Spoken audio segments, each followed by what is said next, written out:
honor, of course, and also a huge opportunity to be involved with tennis more. People often liken the smile of Gustavo "Guga" Kuerten to a healing light for the entire nation of Brazil. But have you ever wondered, does a flawless, perfect life truly lie behind that angelic smile? The answer is far more brutal than you might imagine. A millionaire possessing a massive financial empire, yet one who had to stand before a court with red, teary eyes in the very homeland he worships. A king of clay to whom all of Paris once bowed. But now, chronic pain forces him to abandon the sport he loves most. He has enough money to buy an entire fleet of supercars, yet chooses to drive a pickup truck caked in sand and mud, living reclusively like an old fisherman on a deserted island. So ultimately, what drove a multi-millionaire to choose a life of secrecy over enjoying a king's status? Let's step into the real world of Gustavo Kuerten in 2026. The Angel's underground empire. Gustavo Kuerten stands on the threshold of 50, an important milestone marking half a century full of fluctuations and glory for the Brazilian tennis legend. If you look at him today, with his signature curly hair now speckled with a few gray strands and the gentle smile always present, few would think this simple man holds a massive financial empire. He hasn't held a racket to compete professionally for a long time, but his influence and earning ability have never stopped. To understand how Guga could build such a solid foundation as today, we need to turn back time to his starting point in the coastal city of Florianopolis, where everything began with painful losses. Gustavo Kuerten's childhood was not as peaceful as his optimistic appearance suggests. He was born into a family with a sports tradition, but tragedy struck too soon. When Guga was only 8, his father, Aldo Kuerten, suddenly passed away from a heart attack right on the tennis court while refereeing a junior match. The departure of the father, the first teacher, left a vast void in the boy's heart. His mother, Alice, became the pillar shouldering the whole family and raising 3 brothers. Besides the pain of losing his father, the biggest motivation and also the greatest love of Guga's life was his youngest brother, Guilherme. Guilherme suffered from cerebral palsy and congenital muscle atrophy, unable to walk or care for himself, instead of feeling it as a burden. Guga saw his brother as an endless source of inspiration. He always kept in mind that he was lucky to have a healthy body to run and jump, so he had to compete for his brother's share. Throughout his career, every championship trophy he won was brought back and placed in Guilherme's lap first. That sacred family affection was the foundation forming Guga's resilient yet humane character later. Gustavo Kuerten's tennis career truly exploded and changed Brazilian sports history in 1997. At that time, he arrived at the French Open Roland Garros as an unknown player ranked 66th in the world.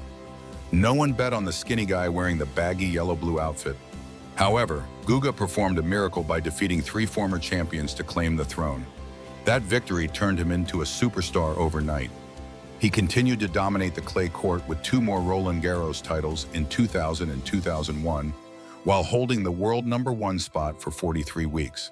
Throughout his peak competition years, Guga earned about $14.8 million in prize money from tournaments.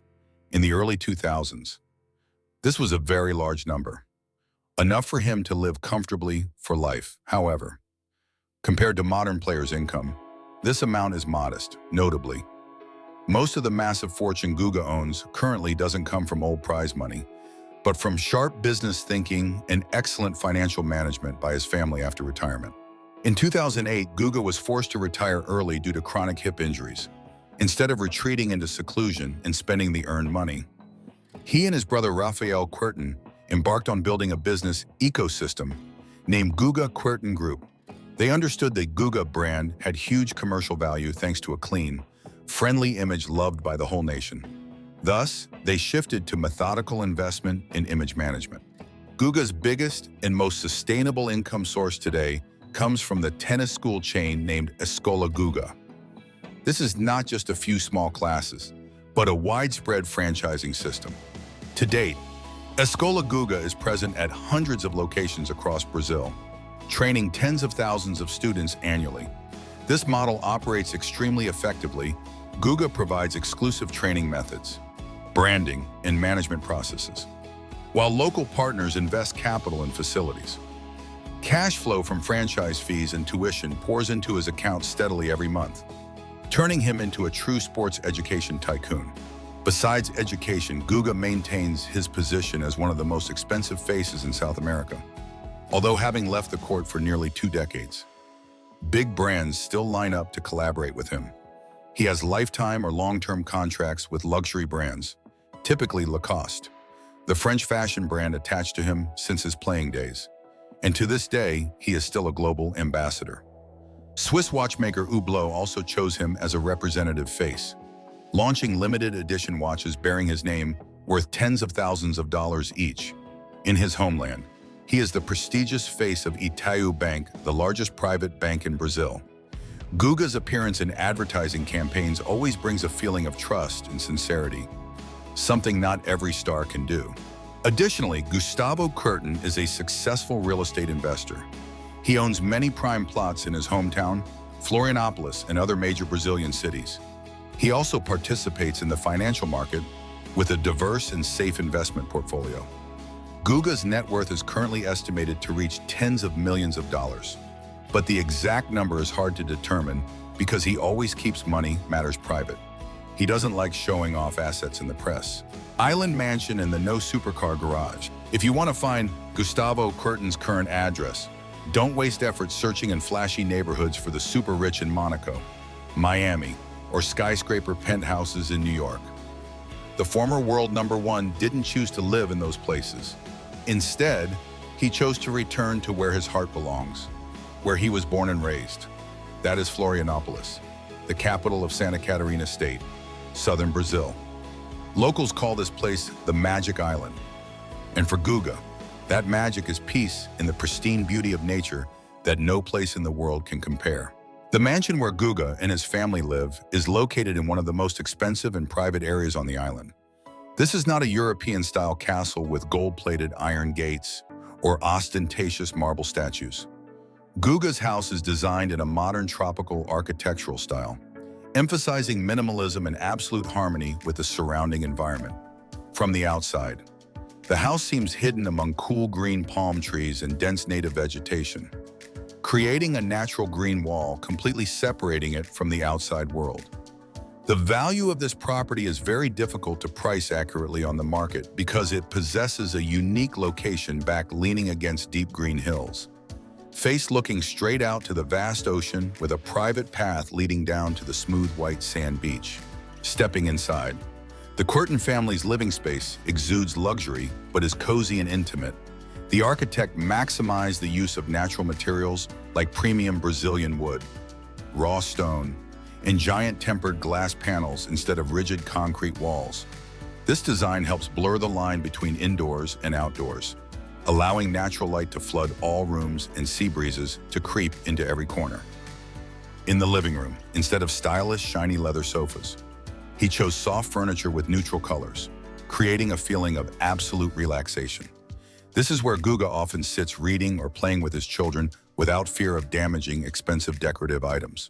A special, indispensable highlight on the mansion grounds is the tennis court. Although retired, the love for the felt ball never extinguished in him. Guga's home tennis court is, of course, made of clay, the red brick surface that made his name in Paris years ago. The surface is meticulously cared for, flat, and always maintains standard moisture. This is where he occasionally goes out for a light warm-up to maintain health, or teaches his 2 children basic shots. Next to the tennis court is a large infinity pool, designed so the water surface seems connected to the ocean horizon in the distance. This area is the family's entertainment center on hot summer days. Additionally, impossible not to mention the outdoor BBQ area, an indispensable cultural feature in every Brazilian home. This area is equipped with a professional grill, a long, solid wood dining table with enough room for the extended family and friends to gather every weekend. Guga loves standing at the kitchen himself, grilling fragrant picana beef chunks and serving everyone. For him, luxury lies not in dining at a 5-star restaurant, but in gathering with loved ones in his own most private and comfortable space. Speaking of transportation, Gustavo Kuerten's car collection also clearly reflects his practical personality and sports passion. While Brazilian soccer stars often spend millions of dollars on low-slung Ferrari or Lamborghini supercars to cruise around the city, Guga has completely different criteria when choosing cars. His garage doesn't look like a supercar showroom, but like an explorer's stopover. As the longtime and most prestigious brand ambassador for French automaker Peugeot in Brazil, he has always provided with the latest car models to use. However, he rarely chooses luxury sedans or compact electric cars.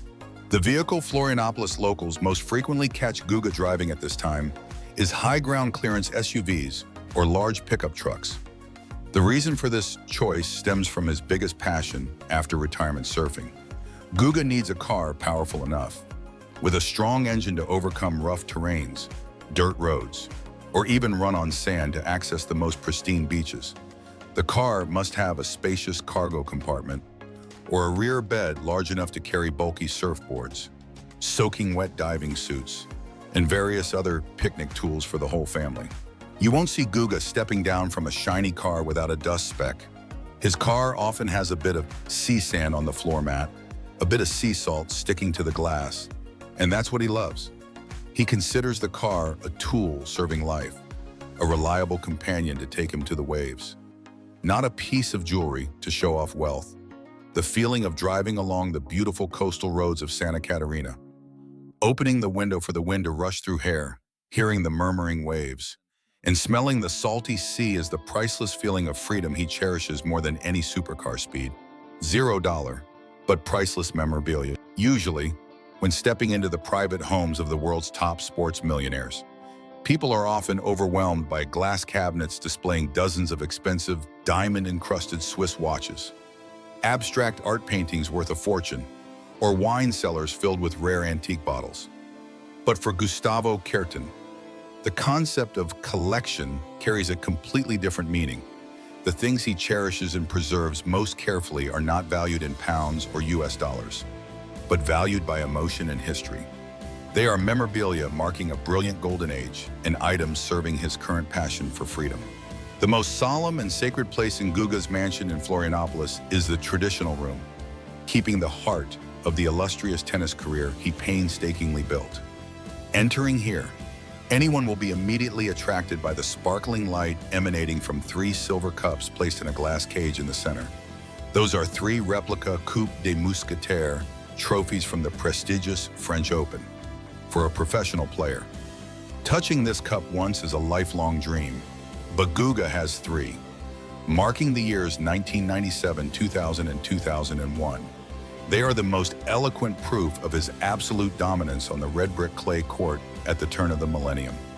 Each cup is attached to a separate fairy tale, from the world-shaking victory as an unknown young man to brave title defenses against the toughest opponents. Surrounding the silver cups are memorabilia making tennis fans teary-eyed. Guga still carefully keeps the Diadora competition outfits he wore in those historic finals.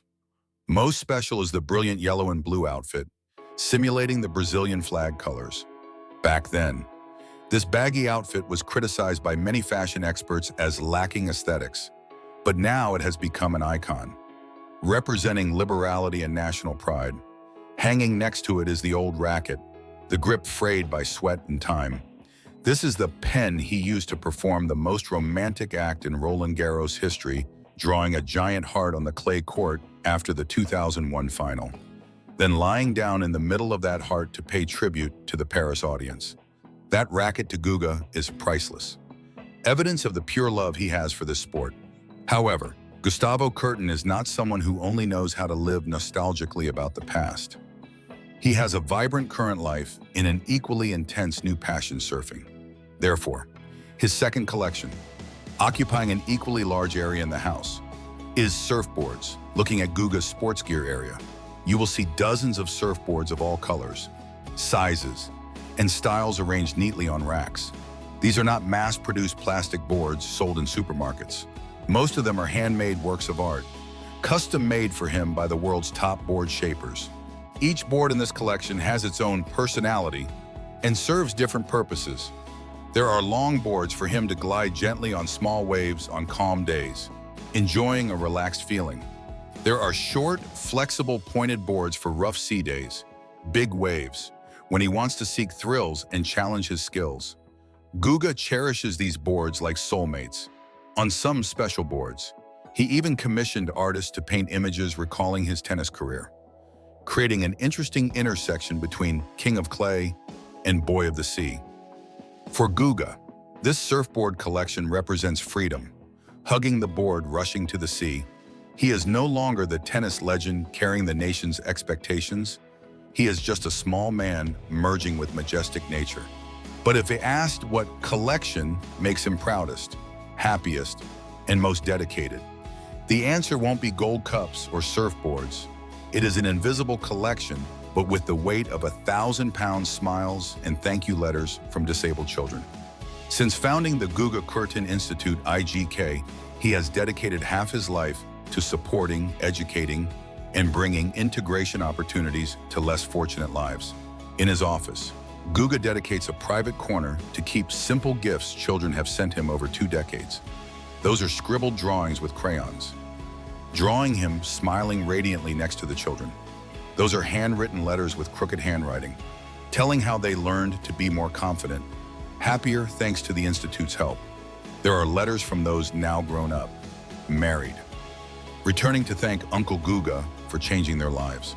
He keeps them carefully in wooden boxes, cherishing them more than prestigious medals. The inspiration for this special collection comes from his late brother Guilherme. Guilherme was born with severe cerebral palsy and muscle atrophy, unable to walk or care for himself. It was the love and bond with his brother that taught Guga the lesson of sharing and compassion. When Guilherme passed away, Guga turned pain into action, determined to help children with circumstances like his brother. Every time looking at those letters, photos of innocent smiles of children at IGK, he feels like his brother is still present and smiling at him. Tax ripple and silent pain. Mentioning Gustavo Kuerten, the whole world often immediately remembers the smile radiant like tropical sunlight and the liberal curly hair. He is dubbed the nice guy of the tennis village, a perfect model of friendliness, humility, and cleanliness. Throughout his playing career, he never smashed a racket in anger, never swore at the umpire, or got involved in noisy love scandals. However, the life of any human, even a legend, is never a straight line paved with roses. Behind the closed doors of the mansion in Florianopolis and behind that famous smile are dark corners, pains, and persistent legal battles Guga has had to silently endure for many years.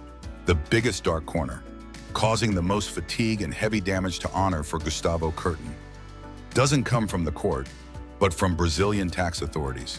This is a long-lasting scandal, consuming unknown amounts of press ink and his energy. The incident began when the Administrative Council of Tax Appeals of Brazil accused Guga of tax evasion during the peak of his career, specifically from 1999 to 2002. This agency argued that income from image rights and his sponsorship contracts should have been calculated as personal income with a high tax rate of up to 27.5%, instead of being calculated as corporate income through the Gustavo Kuerten Group company with a lower tax rate. For someone who always values honesty and self-respect like Guga, this accusation was like a slap in the face of honor. He was not only back-charged a huge tax amount of up to tens of millions of Brazilian currency, but also faced the risk of being considered a fraudster. Guga didn't choose silence or compromise to smooth things over. He stood up.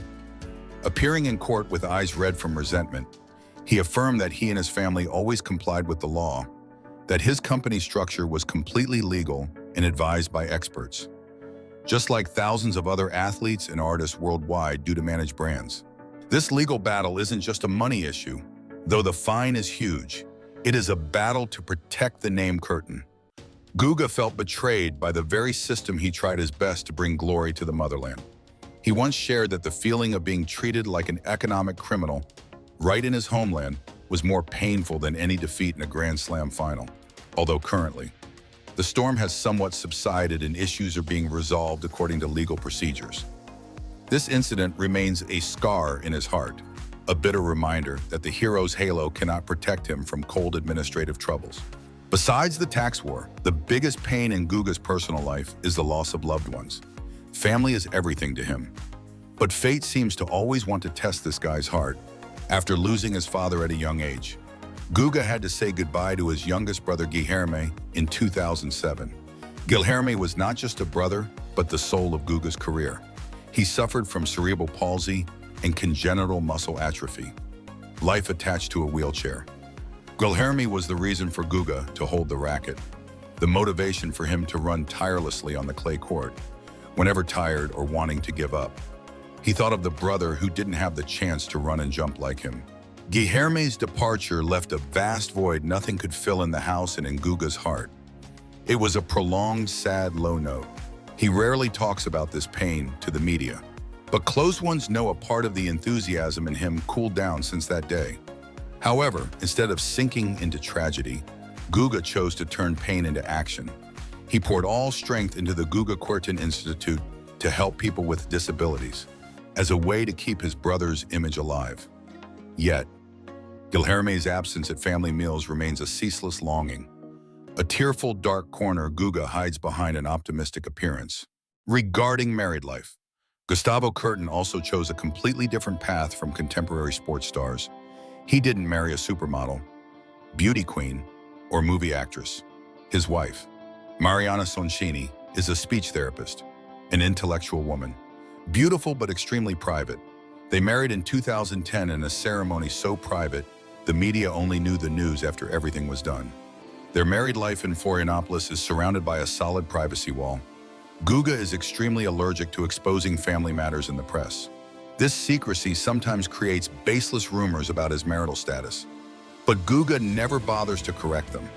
He understands the price of fame is scrutiny, and the only way to protect family happiness is to keep it in the dark. Away from public curiosity, he accepts being considered boring or reclusive in exchange for peace for his wife and children. Age 50, push and the final mission. Entering this year, Gustavo Kuerten stands before an important milestone. Any man must pause a bit to reflect on 50th birthday. For many, half a century of life is time to start thinking about rest, withdrawing into a safety zone, and enjoying achieved results. But for Guga, the number 50 is just a new starting line. He sees this as a pivotal year to activate the biggest projects he has cherished for a decade, shifting completely from the role of a former athlete to the position of a community leader and a large-scale businessman. His energy at this time is no longer the fierce explosion like the down-the-line backhand years ago, but durability and strong spread like eternal waves off the Atlantic. The focal point in Guga's action plan for the coming time is the birthday celebration event in September. He firmly refused offers to organize lavish parties at five-star hotels or flashy galas with red carpets and champagne. Instead, Guga wants to turn his birthday into a nationwide social campaign named Guga 50. His plan is to mobilize resources from big corporate partners like Itaú Bank or Peugeot to raise record funds for the Gustavo Kuerten Institute. His goal is to expand the Institute's support scale beyond Santa Catarina borders, reaching the poorest regions in northeast Brazil, where disabled children still lack access to education and healthcare. He wants the day he turns 50 to be the day thousands of children have more smiles. That is the only gift he wishes to receive. On the business side, his biggest spiritual child, the Escola Guga tennis school system, is also facing a technological revolution. This year, Guga and the management team plan to implement a bold step integrating artificial intelligence AI and motion analysis apps into the teaching curriculum. He understands the world is changing, and children's approach to sports today is different. He wants to build a smart training platform where young students anywhere can have technique graded, movements corrected, and progress tracked via smart wearable devices. Guga's ambition doesn't stop at teaching ball play. He wants to modernize Brazilian tennis, turning Escola Guga into a high-tech nursery to find and polish raw gems, hoping to find a worthy successor to follow his steps in conquering the world. Besides, media and fans are whispering about a special film project about to be announced. Close sources say Guga is collaborating with a giant online platform to produce a documentary about his life. This work will not only recount the miraculous journey in Paris 1997, but for the first time reveal never-before-published family footage, private recordings, and backstage stories about the touching relationship between him and his late brother Guillermo. Guga wants this film released right on his 50th birthday as a tribute to fans and family. He hopes his story will inspire the Gen Z generation, those who might never have seen him compete, to understand that love and kindness are a champion's greatest strength. Internationally, Gustavo Kuerten's role at Roland Garros will be elevated to a new level. Tournament organizers plan to honor him as an eternal living icon of the tournament. There will be special events, exhibition matches gathering legends, and Guga will play the host role. He will spend more time in Europe this summer to fulfill the ambassador mission, connecting traditional values with modern ones. He wants to use his influence to campaign for fairness in sports, supporting players from developing countries to have more opportunities to compete at the top level. Despite being busy with a series of huge projects, Guga keeps a steadfast promise to himself and his family never trade peace for fame. He has a very clear schedule for the coming time, prioritizing maximizing companionship with his children during their growing stage. He plans to take his family on a long surfing trip to pristine beaches in Indonesia or Maldives, where he can completely turn off the phone and just focus on being a father, a husband. For him, teaching his son to stand firm on a surfboard or chatting with his daughter about the future is more important than any million-dollar contract. We are not responsible if you misinterpret or misapply this content. Please consider, verify, and receive selectively. Enjoyed it? Leave a like, comment, share, or subscribe. That is the fuel for us to tell more top-tier stories about other tennis superstars.